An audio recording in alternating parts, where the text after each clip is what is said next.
uma área rural longe da cidade.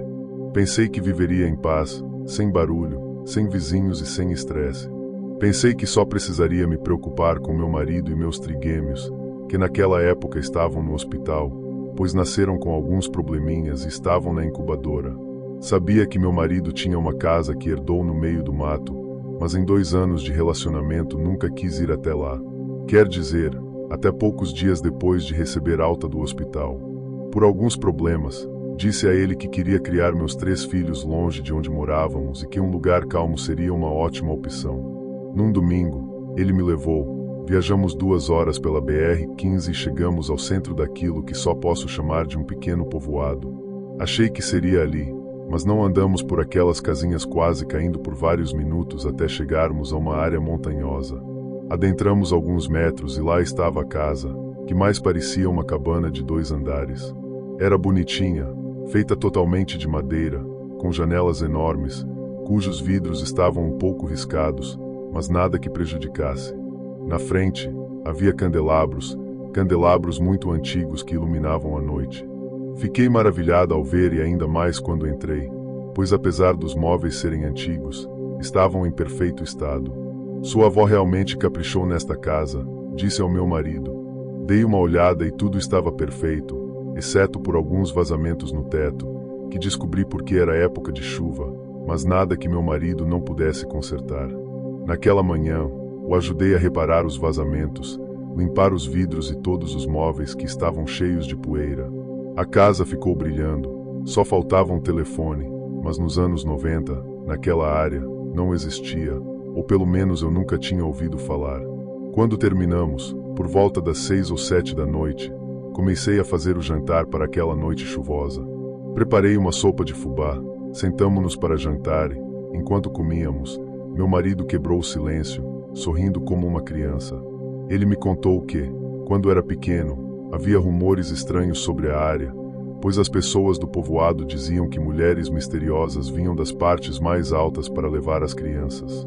Com isso, a partir das 7 da noite, todos os adultos mandavam seus filhos entrarem. Quando ouvi essa história, fiquei arrepiada, ainda mais agora que era mãe.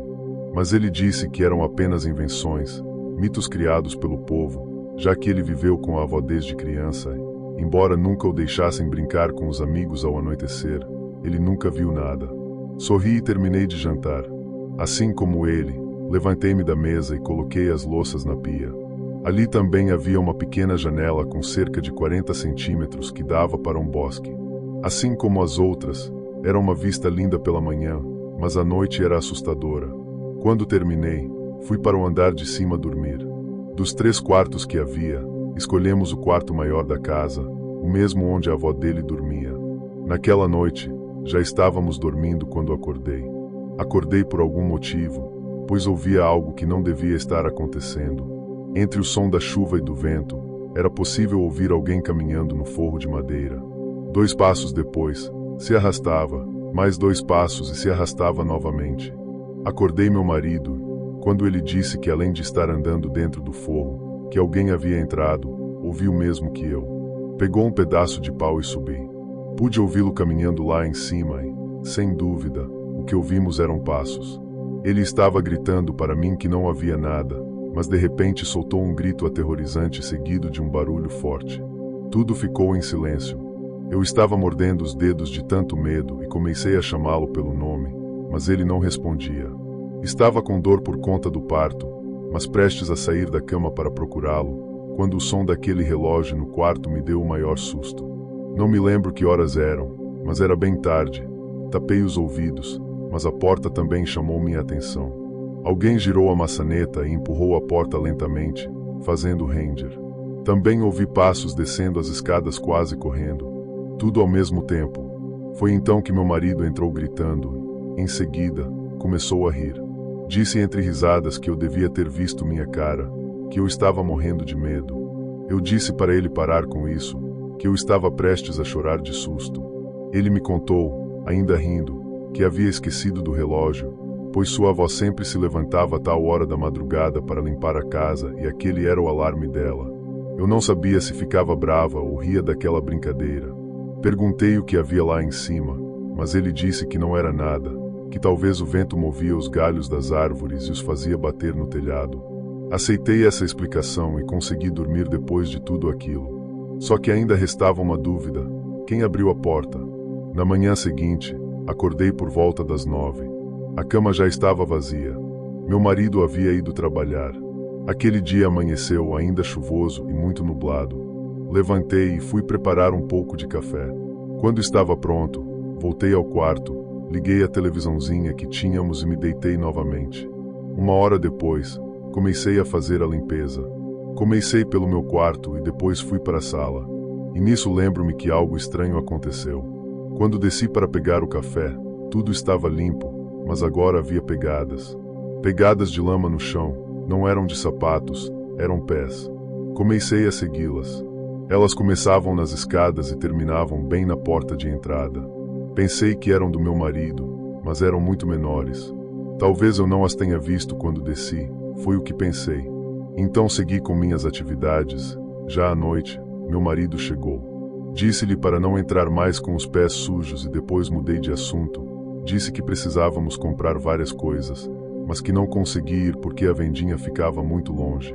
Enquanto me entregava as chaves do carro para eu ir no dia seguinte, ele disse que não havia entrado com os pés sujos. Ficamos confusos, mas preferi não insistir. Então fui me deitar naquela noite chuvosa, dormi melhor que na anterior. Na manhã seguinte, peguei o carro e fui até a vendinha, que era quase um mercado. Enquanto olhava ao redor, percebi que havia vários cartazes balançando nas paredes. Por pura curiosidade, me aproximei.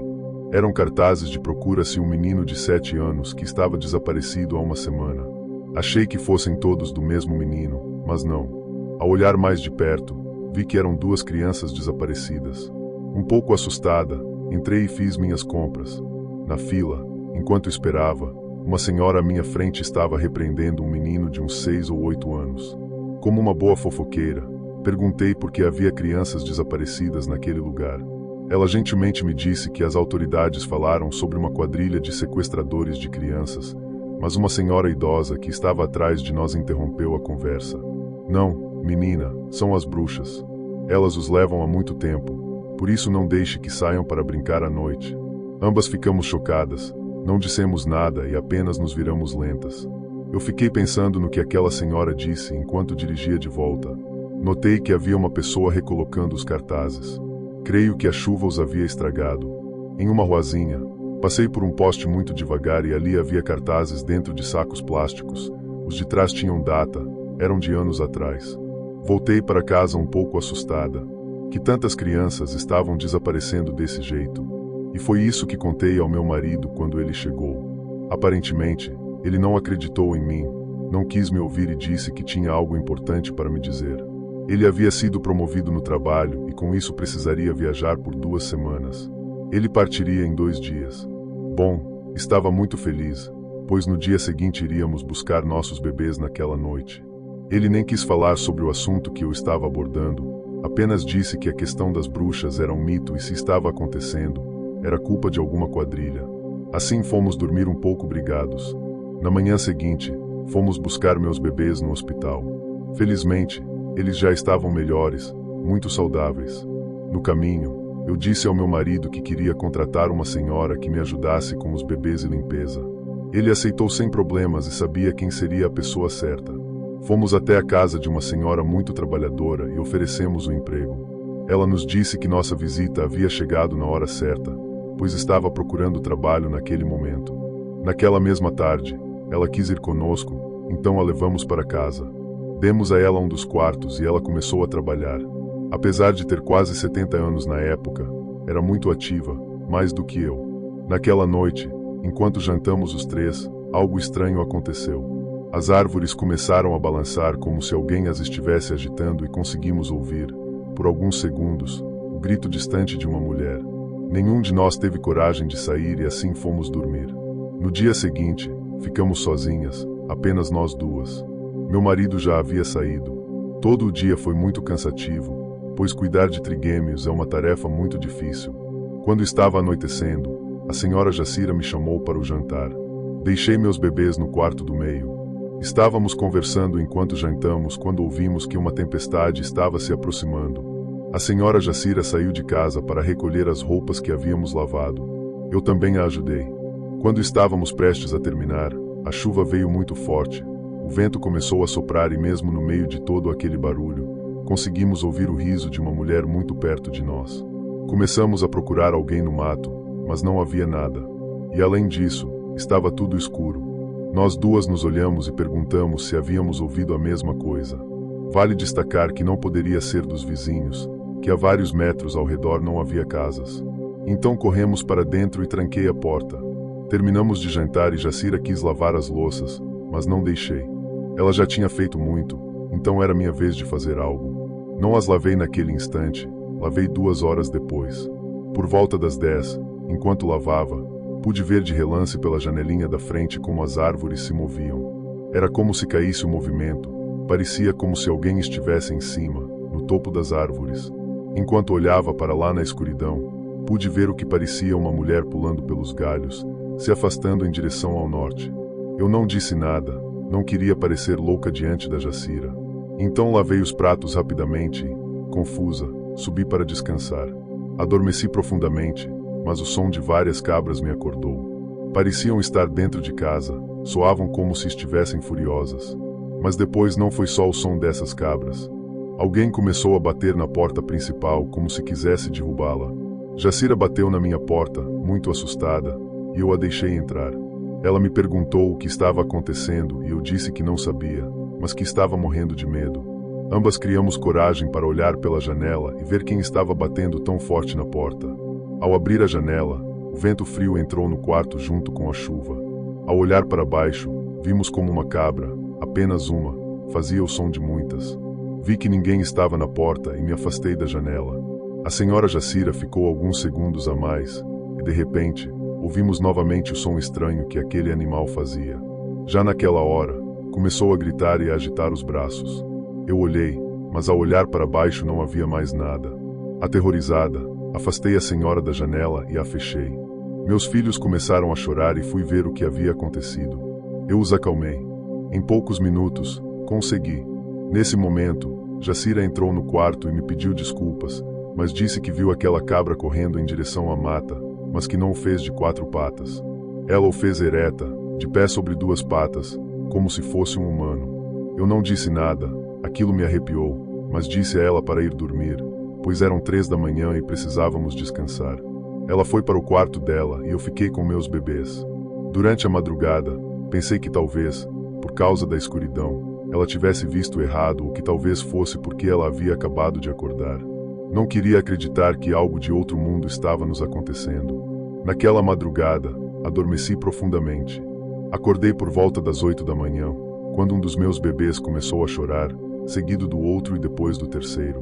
Comecei a alimentá-los. Enquanto fazia isso, Jacira bateu na minha porta. Ela trouxe meu café da manhã na cama e pediu desculpas pelo que aconteceu de madrugada. Disse que pensou bem e que talvez tivesse visto errado, que aquilo não existia. O dia transcorreu de maneira normal, mas quando a noite caiu, voltou a chover forte. Estando jantando na sala, começamos a ouvir, no forro, novamente aqueles passos, como se arrastassem os pés. Aqueles barulhos se aproximavam lentamente até a porta. E foi nesse momento que ouvimos alguém descendo correndo a toda velocidade as escadas. Não sei de onde tirei coragem, mas sem medo subi para o 2º andar. Pensei que encontraria algum ladrão, mas foi pior. Encontrei algo verdadeiramente assustador e que me faz chorar às vezes quando me lembro disso. Ali na minha frente estava uma mulher negra, muito suja, com o que no mesmo instante me pareceu sangue. Ela pulou a janela do 2º andar como se fosse um menino, como se aquela janela não fosse nada. Nisso, corri até a abertura desesperada e vi mais adiante que ela estava indo na direção de outra pessoa. Ouvi Dona Jacira gritar, mas o que estava nas mãos daquela mulher, uma mulher branca sem roupas, me fez virar uma estátua. Me dói dizer isso, mas nas mãos daquele demônio de pessoa estava um recém-nascido decapitado, sendo segurado pelos pés. Como se ligasse um interruptor na minha mente, me lembrei dos meus filhos e fechei a janela com força. Enquanto elas começaram a andar para a floresta, saí correndo para fora do quarto e trombei com Jacira, que gritava ter visto a cabra andando em 2 patas perto do tanque. Com 1000 pensamentos, só pedi que, por favor, ela verificasse se todas as portas estavam fechadas e juntei meus filhos em meu colo, chorando sem parar. Eu não acreditava no que tinha visto. Quando Jacira veio até mim, contei o que havia acontecido, lhe expliquei que havia uma mulher dentro da casa e outra do lado de fora segurando uma criança morta. Ela ficou sem palavras. Como eu estava chorando, me abraçou, dizendo que nunca tinha visto nada parecido com o que estava acontecendo naquele lugar. Bom, ficamos acordadas a madrugada inteira e a única coisa estranha que aconteceu foram gritos que ouvimos ao longe, gritos que me arrepiavam por inteira. Já de manhã pedi, por tudo que fosse mais sagrado, que Jacira desse um jeito de ligar para meu marido, pedindo que ele voltasse urgentemente para casa. Após umas 2 horas, ela voltou e disse que havia conseguido contato com meu marido. Ele chegou desesperado na parte da tarde e fui seca e grossa com ele, dizendo que precisávamos ir à polícia e sumir daquele maldito lugar. Sim, eu expliquei o que havia acontecido, mas ele não acreditou em mim. Muito menos que Jacira havia visto uma cabra andando em 2 patas. Passamos aquela última noite de forma normal. Na manhã seguinte, arrumamos nossas coisas para ir embora daquele lugar. Deixamos Dona Jacira em sua casa e me lembro de ter pago seu serviço em ouro, pedindo desculpas por tê-la metido nisso. Ela era um amor de pessoa e eu gostaria muito de ter convivido mais com ela. Assim que conseguimos até a sede da polícia, registramos o que havia acontecido. Claro, não mencionei a cabra andando em 2 patas, mas sim o que eu havia visto, o que haviam feito com a pobre criança. O policial, um homem bem rude, me disse que isso era uma ocorrência muito grave e se eu estava certa do que estava fazendo. Disse com toda a certeza do mundo que sim, que se não fosse a forte chuva daquela noite, possivelmente haveria sangue como prova no terreno. Ele me olhou, ainda sério, e me pediu um número para que pudesse ligar depois de uma primeira investigação. Dei o número, mas nunca recebi essa ligação, nem fui atrás para saber o que aconteceu, pois meu marido acabou vendendo o lugar. Fiquei todos esses anos com isso corroendo minha mente e me dói saber que um ser tão puro teve que passar por isso. Me dói saber que existem pessoas como essas nesse mundo, se é que podemos chamar isso de pessoa. Esse relato foi contado pela minha avó, que faleceu há quase 5 meses.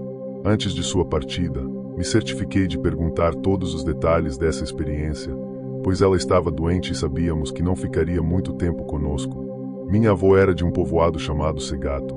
Ela contou que sua avó paterna, quando ela era pequena, nunca gostou dela.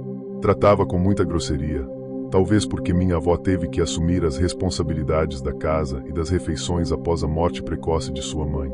Aquela mulher não era apenas rude, mas também a tratava como uma empregada. Minha avó tinha tanto medo dela que ficava sozinha em sua presença, pois ela a beliscava e a queimava com o cigarro caso não obedecesse. Eventualmente, essa senhora adoeceu e passou muito tempo acamada, sofrendo de uma doença que a levou à morte. No dia em que faleceu, ela pediu para falar com minha avó, pois dizia querer se despedir e pedir perdão por todo o mal que lhe causou. Minha avó não queria entrar no quarto, pois sentia pavor em vê-la naquele estado tão debilitado e ainda mais porque sempre sentiu uma energia estranha ao seu redor. Ela dizia que a casa ficava fria e pesada, como se algo ruim a habitasse. Finalmente, minha avó entrou no quarto e a senhora, com uma voz fraca, pediu-lhe perdão. Minha avó respondeu que a perdoava, que ela poderia partir em paz e procurar o caminho até Deus. No entanto, sua avó lhe respondeu com um olhar sombrio: com Deus não irei a qualquer lugar, menos com Deus. Naquela mesma tarde, ela faleceu. Após sua morte, a casa ficou mais fria e tenebrosa do que nunca. Enquanto esperavam que alguém viesse buscar o corpo, soprava um vento gélido que assobiava ao passar pelas árvores ao redor. Cercados pela mata, não se via nada além das sombras das árvores e o único som era o vento sussurrando entre os galhos.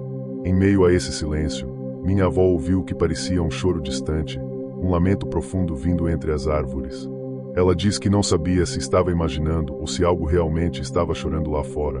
Naquela noite, enquanto os outros preparavam a casa para o velório, minha avó ficou na cozinha, sentindo um frio incomum para aquela época do ano, pois estavam saindo do verão. Na manhã seguinte, enquanto o corpo de minha avó e seus primos brincavam no quintal, havia um velho pé de manga onde sua avó costumava se sentar em vida e eles decidiram brincar de esconde-esconde perto dele. Em certo momento, minha avó e um dos primos correram em direção ao pé de manga para se esconder. Ao chegar lá, de repente pararam subitamente. Ela não conseguia se mover e suas pernas tremiam. Sentada sob a árvore estava sua avó, a mesma mulher que estavam velando dentro de casa. Ela dizia que a olhava fixamente com os olhos escuros e vazios, sem um traço de vida. Minha avó sentiu um terror que nem ela conseguia explicar em vida, pois estava vendo algo que não pertencia a este mundo. Seu primo também a viu e os dois saíram correndo com o coração disparado. Eles sabiam que não era possível, que a mulher que estavam velando não deveria estar ali, pois já estava morta. Enquanto os adultos lá dentro rezavam pela alma da falecida, minha avó ouvia as palavras que, embora falassem de Deus e da Virgem, soavam assustadoras no silêncio da mata. Rogai por ela e por nós, pecadores. Parecia flutuar entre as árvores e o vento, criando um ambiente sombrio que, mesmo ao contar essa história, ainda lhe causava arrepios. Eles correram de volta para casa e minha avó entrou imediatamente no quarto onde estavam velando minha bisavó. Todos a olharam estranhamente pelo modo como entrou, mas ela só queria confirmar que o cadáver ainda estava lá no caixão. Quando se aproximou e a viu, sentiu o coração parar. Ela tinha certeza de que a vira lá fora, sentada no pé de manga. No dia seguinte, levaram sua avó ao cemitério do povoado. A cerimônia transcorreu como deveria ser. Fizeram a missa e o enterro e colocaram um rosário entre suas mãos, cuidadosamente cruzado sobre o peito. No entanto, no dia seguinte, alguém chegou com a notícia de que o corpo havia sido desenterrado, que o túmulo havia sido violado. O pai da minha avó foi imediatamente ao local. Para seu espanto, encontrou o caixão de um lado e o corpo do outro, com os braços estendidos, e o rosário que deveria estar em suas mãos estava dentro do caixão. Recolocaram, repetiram o enterro. Vocês não vão acreditar, mas na manhã seguinte a senhora estava novamente desenterrada. Pensaram que talvez fosse uma brincadeira de mau gosto, um completo ato de vandalismo. Então decidiram colocar vigias no cemitério. Mais uma vez a acomodaram no caixão, amarraram suas mãos e colocaram o rosário entre os dedos, mas na manhã seguinte o corpo estava novamente do lado de fora, na mesma posição, com os braços estendidos e desta vez exalando um odor de decomposição impossível de ignorar. A situação não podia continuar assim. O corpo estava liberando líquido e o pároco sugeriu que talvez a senhora rejeitasse a terra sagrada. Com grande pesar, a família tomou a decisão de retirá-la do cemitério e enterrá-la fora do terreno sagrado. Somente após esse último enterro, longe daquele cemitério, o corpo finalmente permaneceu em paz. Ninguém da família sabe o que aconteceu com seus restos exumados, pois, embora minha avó tivesse perdoado, ainda se via uma certa mágoa. Sei que este relato pode parecer simples, mas minha avó sempre garantiu que tudo isso foi real e que o medo que sentiu naquele momento foi profundo, pois não é normal que um corpo tenha sido desenterrado tantas vezes. Essa é apenas uma das muitas histórias que minha avó me contou. Espero mais adiante compartilhar outras com vocês. Sou brasileiro e tenho anos trabalhando neste hospital aqui nos Estados Unidos. Não vou mencionar em qual estado para não haver nenhum problema, pois o que vou contar pode ser delicado, porque aconteceram coisas estranhas. Eu tinha andado nesse hospital e tinha experiência com mais outras instituições. Minha formação foi rigorosa, então eu não era inexperiente. E comento isso porque as coisas que aconteceram exigiam muita atenção nos detalhes. Precisávamos ficar muito atentos para que nada passasse despercebido. Enfim, vou contar para que entendam o que quero dizer com tudo isso. Desde que entrei, tive contato com muitos pacientes. Este é um hospital particular que tem várias áreas. É grande e também tem uma área onde mantemos pacientes isolados por um tempo, pois alguns podem ser perigosos, seja porque estão envolvidos em algum crime ou simplesmente porque a doença exige isolamento durante o tratamento. Havia um paciente que não era uma pessoa má, longe disso. Ele só tinha explosões de agressividade. Era um homem, para não revelar sua idade exata, posso dizer que ele estava na casa dos 30 anos. Ele foi transferido de outro hospital, pois já havia passado por um tratamento, digamos, intensivo. Não era o método mais ético, mas, ao menos considerando a condição dele, parecia estar melhorando, segundo o prontuário. Com isso, íamos mantê-lo isolado por apenas 2 meses quando chegou até nós, pois, mesmo com essas explosões agressivas que representavam perigo, não só para nós, mas para ele também, víamos que ele estava melhorando e que também queria se recuperar. Isso estava fora do controle dele. Ele não queria continuar naquela situação. Ele contava com o apoio da família, da nossa equipe, e aceitava que precisava ficar isolado. Essas explosões ocorreram no primeiro mês em que esteve conosco e ele estava consciente em todos os momentos, lembrava-se de tudo. inclusive desses episódios em que agia de forma violenta, podendo facilmente nos machucar. E, por favor, não esqueçam desses detalhes. Ele lembrava de tudo, inclusive de que chegava a nos chutar e, em várias vezes, quase nos acertava com a cabeça. Ele sempre se desculpava quando se acalmava, então deixando claro que ele nunca esquecia nada. O que aconteceu depois do primeiro mês foi muito estranho. No início do segundo mês de observação, pensávamos se poderíamos retirá-lo daquela área isolada, que é realmente um ambiente difícil, sem nada além de um colchão no chão e sem janelas.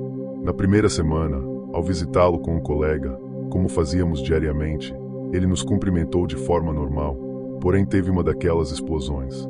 Depois de contê-lo e colocá-lo na camisa de força, o deixamos assim por cerca de 1 hora, tempo em que ninguém, além de mim e do meu colega, podia entrar. Ao retornarmos, ele estava lá deitado no colchão com a camisa de força e nos recebeu se desculpando, como sempre. Nesse momento, notamos que no fundo da sala, ao pé do colchão, havia um desenho em uma folha de papel. Pegamos o desenho e perguntamos a ele de onde tinha vindo, se alguém teria, talvez, jogado por debaixo da porta, mas isso era impossível. A porta tinha uma proteção que impedia até mesmo a passagem de água e só havia uma pequena janelinha que o guarda nunca perdia de vista, pois todas as portas davam para um corredor. Este é um dos hospitais mais rigorosos que já conheci. O desenho era algo bem simples, uma rua vista de lado com uma casa ao fundo e um carro, sem muitos detalhes, mas colorido. Perguntamos como ele havia feito o desenho, já que ninguém poderia tê-lo colocado por baixo da porta ou pela janelinha. Ele nos disse que tinha sido um menino. Nesse momento, comecei a pensar que alguém poderia ter entrado no quarto sem autorização, o que seria um grande problema para todos nós. Outra possibilidade era que o paciente estivesse alucinado, o que seria uma novidade em seu prontuário. Mas então, de onde veio esse desenho? Quando pedimos para ele falar mais sobre a folha, ele foi muito cooperativo, permitiu que a examinássemos e nos disse que não tinha lápis ou qualquer material para colorir. Segundo ele, um menino entrou de repente, o assustando, deixou o desenho, e quando ele levantou o olhar novamente, o menino já não estava mais lá. Ele mesmo achava que poderia ter imaginado aquilo, pois nem chegou a tocar na folha, que foi deixada pelo menino onde nós a encontramos. Certamente estávamos em uma posição difícil, éramos os únicos responsáveis por aquele paciente. Se o segurança não soubesse sobre isso, estaríamos em uma situação muito delicada, pois o paciente teve acesso a materiais perigosos para ele, embora não soubéssemos de onde eles vieram. Eu sempre confiei no meu colega, ele estava comigo o tempo todo, ou pelo menos sempre no meu andar, e também não seria vantajoso para ele deixar o paciente com esses objetos. Sabem que, além disso, tínhamos câmeras nos corredores e a vigilância era feita por uma empresa externa que guardava as gravações ali e em um banco de dados fora do hospital. E digo tudo isso porque pensei em cada detalhe para descartar quem poderia ter feito isso, quem teria algum interesse em que nosso paciente fizesse esses desenhos. No final, meu colega e eu pegamos o desenho e decidimos, primeiro, não dizer nada, iríamos pensar no que faríamos. Isso nos prejudicava, já que não encontrávamos outra possibilidade além de alguém ter combinado com o segurança e fornecido o material. Esse paciente também não poderia ter guardado nada, pois nunca usávamos material desse tipo com ele, nem fazíamos testes projetivos para que ele desenhasse, muito menos sem supervisão. Passou aquele dia e, no dia seguinte, falamos com ele novamente e ele nos contou a mesma versão sobre o menino. Ele também não sabia o que estava acontecendo e isso significava que precisaríamos mantê-lo em observação mais tempo, algo que ele não queria. Por isso digo que não fazia sentido ele mentir sobre isso ou fazer desenhos com o material, sabe-se lá de onde, porque sabia que isso significaria mais tempo isolado e ninguém de nós queria isso, menos ainda ele. Na semana seguinte, uma segunda-feira, tivemos uma sessão com ele. No meio da sessão, ele teve mais um daqueles surtos que já conhecíamos. Fizemos o protocolo de sempre e voltamos a colocá-lo na camisa de força. Desta vez, antes de sair, revisamos muito bem o quarto para garantir que não houvesse nenhuma abertura no colchão onde ele pudesse esconder coisas, nem em outra parte do quarto. Constantemente, aqueles que cuidavam da manutenção também faziam verificações, mas não encontravam nada. Voltamos 1 hora depois, pois não podíamos ficar com ele o tempo todo, já que tínhamos outros pacientes para atender e ninguém para nos cobrir. Após essa hora, procurei meu colega e voltamos ao paciente. Ao retornar e entrar para tirar a camisa de força, ele estava com uma expressão de terror no rosto e vimos 2 folhas de papel com desenhos coloridos de parques, com crianças, céu e sol. Os 2 desenhos eram diferentes, mas pareciam feitos por uma criança. Antes de perguntar qualquer coisa, olhamos bem para o paciente, que estava encostado na parede como se estivesse se protegendo. Quando ele se sentiu à vontade, nos disse que o mesmo menino saiu da parede. Ele disse que esse menino deixou esses desenhos e voltou para dentro, que segundo suas palavras, o menino queria que ele ficasse trancado ali para sempre, que ria dele e disse que o deixariam isolado por mais tempo, e assim eles ficariam mais tempo juntos. Ele nos disse que o menino dava medo, que era muito feio e que não parecia real. Quando pegamos os desenhos, ele nos pedia, implorava para não deixá-lo isolado, pois era isso que o menino queria. Verificamos a camisa de força, que não estava desatada, estava bem presa, e dissemos que a única forma de acreditarmos nele seria se ele nos mostrasse onde guardava os materiais ou nos dissesse quem os entregava. Nisso, ele começou a chorar muito, suplicando para que acreditássemos nele, dizendo que o menino da parede era quem deixava os desenhos ali, que ninguém vinha, que ele não escondia nada. Meu colega e eu pedimos um momento ao paciente, do lado de fora do quarto, concordamos que acreditávamos nele, já que tínhamos certeza de que nenhum de nós 2 havia feito aquilo. Decidimos relatar o caso e pedir que verificassem as câmeras. Não mencionei antes, mas o segurança sempre nos perguntava antes de entrar se tínhamos algum objeto para registrar para as sessões. Havia controle sobre isso e nunca entramos com nada, tudo estava no diário que o segurança mantinha. Tivemos que dar a notícia ao paciente de que precisaríamos isolá-lo enquanto buscávamos quem estava fazendo isso. Não podíamos dizer a ele que acreditávamos no menino da parede, embora eu internamente acreditasse. Seu diagnóstico não incluía alucinações e doeu vê-lo tão triste ao receber a notícia. Ele não parava de repetir e implorar para que o tirássemos dali ou que, pelo menos, se tivesse outro episódio, o tirássemos, porque, segundo ele, o menino voltaria para prejudicá-lo. A investigação interna começou com a diretora, que nos ouvia com atenção e nos dava suporte. Felizmente, esse paciente não teve episódios de agressividade enquanto analisavam as câmeras. Revisaram tudo sem encontrar nada. Estava gravado que meu colega e eu entramos de mãos vazias e ninguém mais se aproximou daquele quarto. No entanto, tínhamos as 3 folhas com os desenhos que a diretora guardou para mandar analisar. Houve um lado positivo e outro negativo. O positivo foi que, depois de um processo que virou um caso legal, só fomos chamados para testemunhar sobre o ocorrido. Não soubemos mais nada devido à natureza do caso, mas nos informaram que as declarações do paciente não poderiam ser tomadas como verdadeiras, pois ele continuava sustentando o relato sobre o menino que saía da parede. Fomos retirados do caso sem repercussões e o paciente foi transferido para outra clínica, um retrocesso em sua recuperação. Não pudemos acompanhar o processo e só esperamos anos depois que ele esteja bem, pois acreditávamos nele e a diretora também, em parte. Mas diante de um caso legal, era difícil que outros vissem da forma que vivemos lá. Estavam os desenhos, essa era a prova, mas eles foram levados e mesmo assim nenhum outro paciente mencionou algo saindo das paredes. De fato, atrás daquela parede havia apenas outro quarto e as paredes eram grossas, então ficou arquivado naquele hospital. Bom, tivemos que seguir como se nada tivesse acontecido, porque às vezes o paranormal não cabe nos registros ou num caso de investigação. Meu nome é Joá, tenho 25 anos, em Rosário, em um bairro localizado na zona noroeste da minha cidade. Há um pequeno problema de segurança aqui e é por isso que só saio para ir à faculdade, onde, aliás, estou no último ano de Direito. Às vezes fico um pouco solitário e foi isso que me levou a baixar o Tinder para ver se conseguia encontrar alguém interessante. Uma noite, por volta das 21 horas, conversei com uma garota que só tinha algumas fotos no perfil. Elas pareciam antigas, pois estavam borradas e um tanto peladas. Mas deixei isso de lado. Começamos a conversar e o nome dela era Joana. Ela tinha 23 anos, aparentemente, morava em um bairro próximo. Eu gostei dela porque ela era muito falante, mas ao mesmo tempo era estranho porque parecia que ela não tinha mais nada para fazer a não ser conversar comigo. Ela me enviava mensagens insistindo para que eu respondesse. Era uma noite de sábado quando sugere que finalmente nos encontrássemos. Ela disse que estava ocupada até às 10 e que terminaria o trabalho em um supermercado próximo. Agora, como mencionei, Minha área não é exatamente super segura, então fiquei bastante cauteloso. Eu queria acabar com uma estada. Então perguntei se poderíamos nos encontrar em outro lugar. Ela disse que sua casa não era uma opção e sugeriu outro lugar. Quando perguntei onde, ela disse para nos encontrar em um parque privado próximo a nós.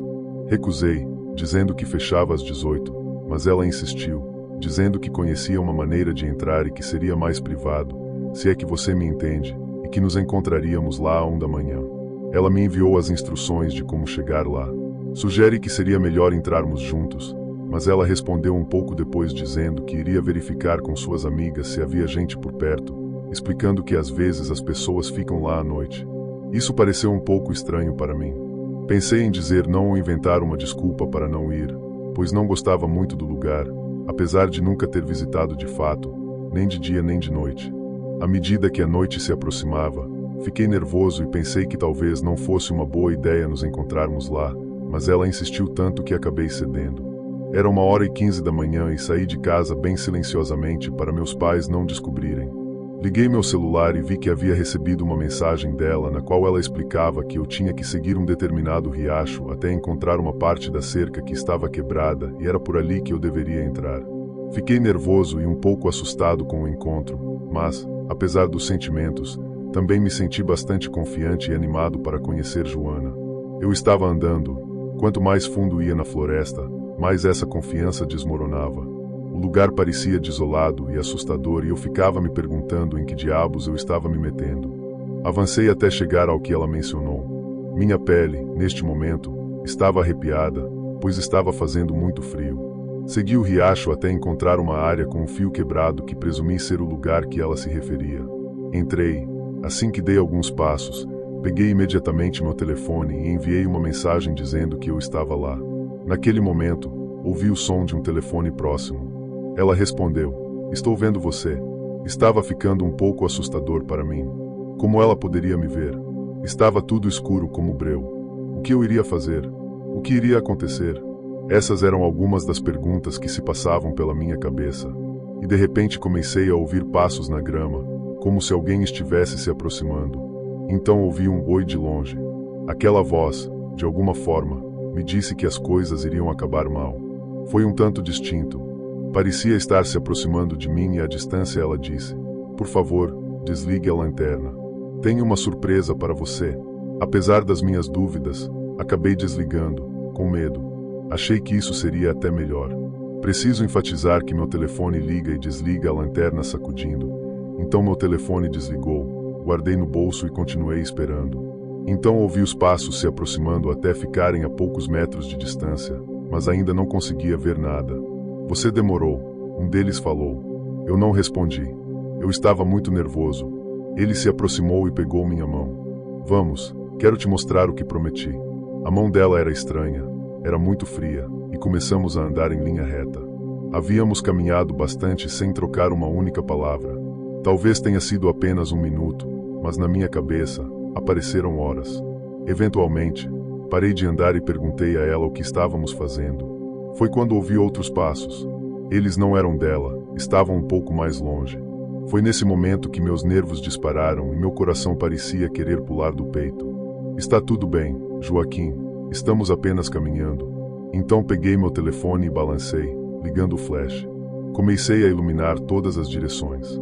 Fiquei apavorado. Aquela pessoa não era uma garota de 20 e poucos anos, mas sim uma mulher com cerca de 50, usando um vestido preto e vermelho. Seu rosto parecia expressar maldade, com ódio estampado por toda parte. Isso não é tudo. Apontando a lanterna para todos os lados, ao longe pude ver outras pessoas e elas também usavam roupas escuras. No momento em que eu iria correr, uma luz muito forte acendeu. Ao mesmo tempo, um grito de dor me fez arregalar os olhos. Percebi que havia outro grupo dessas pessoas em torno de uma cruz onde parecia ter uma pessoa sendo pregada. Eles começaram a atear fogo ao redor da cruz, formando um círculo. Nesse momento, Joana agarrou-me com força pela mão e tentou puxar-me para lá. Acho que nem é preciso dizer que tudo foi claramente uma armação. A mulher se passou por alguém da minha idade para me enganar, quem sabe, provavelmente para me matar ou me usar em algum ritual. Aquilo era definitivamente um culto. Ninguém naquele lugar, nem sequer um guarda florestal, para pedir por ajuda. Meus pais sempre me ensinaram a nunca tocar nas mulheres, mas naquele momento joguei isso pela janela. Eu não ia morrer ali. Então, em um segundo, dei um soco direto no rosto dela. Enquanto ela me segurava, não hesitei e comecei a correr, tentando encontrar o caminho por onde tinha vindo. Acho que eles não me seguiram ou corri muito rápido, porque cheguei a uma cerca, pulei e continuei correndo por pelo menos 10 minutos até ver uma luz. Era uma casa com as luzes acesas e gente dentro. Corri em direção a eles e eles pareciam preocupados. Quando lhes contei o que aconteceu, eles me disseram que eu não deveria passear por lá à noite, porque coisas estranhas acontecem por aquela zona. Eu estava tremendo e em estado de choque. Liguei para meus pais, que chegaram cerca de 30 minutos depois. Durante dias procurei o perfil daquela mulher, mas o contato dela havia desaparecido. O número dela foi marcado como inexistente no Tinder e o perfil dela desapareceu completamente. Tenha cuidado com quem você conhece online. Tente sempre se encontrar primeiro em um local público, pois você nunca sabe quais são realmente as intenções das pessoas.